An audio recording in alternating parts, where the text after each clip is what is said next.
Niki Lauda est issu de la grande bourgeoisie autrichienne. Pour ses 20 ans, sa grand-mère lui offre une très belle et coûteuse voiture. Dans la foulée, lui qui rêve de devenir un pilote professionnel prend part à une course automobile sans rien dire à sa famille, hostile à ce genre de passe-temps. D'ailleurs, ses parents refusent de financer son projet et lui coupent les vivres. Niki Lauda, désireux de réussir dans le sport automobile, a dû s'autofinancer pour assurer sa présence sur les pistes.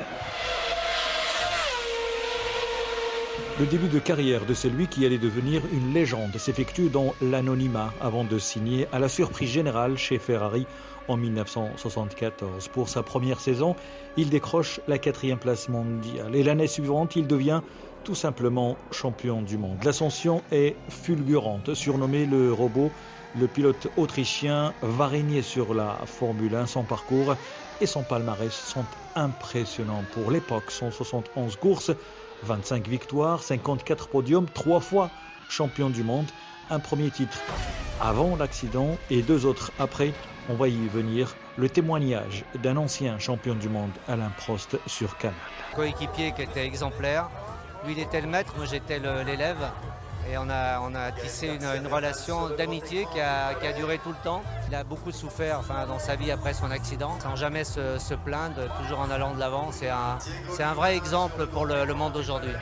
Mais son nom restera à jamais associé à son grave accident lors du Grand Prix d'Allemagne en 1976, alors qu'il était en tête du championnat du monde. Sa Ferrari prend feu après avoir heurté violemment un mur. Il reste 50 secondes dans son cockpit, prisonnier des flammes. Ce sont des pilotes qui vont l'extraire du véhicule. Il est déclaré mort dans un premier temps, hospitalisé pour multiples fractures, graves difficultés respiratoires, brûlure 3e degré. Il a été placé en semi-coma. Bref, la fin n'est pas loin. Le terrible accident avait inspiré le film Rush sur Automoto. C'est une passe d'armes spectaculaire avec de contre entre 2 coureurs d'anthologie.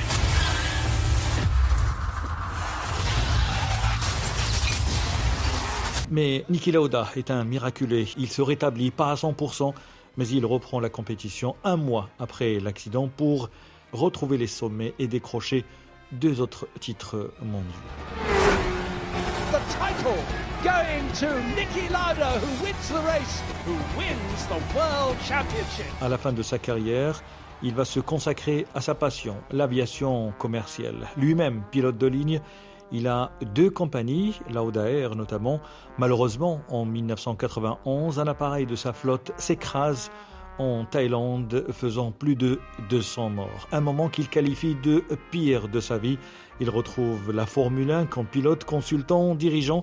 C'est lui qui a convaincu le Britannique Lewis Hamilton de rejoindre Mercedes.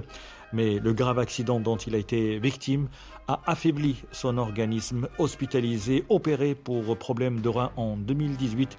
Il décède 1 an plus tard, à l'âge de 70 ans.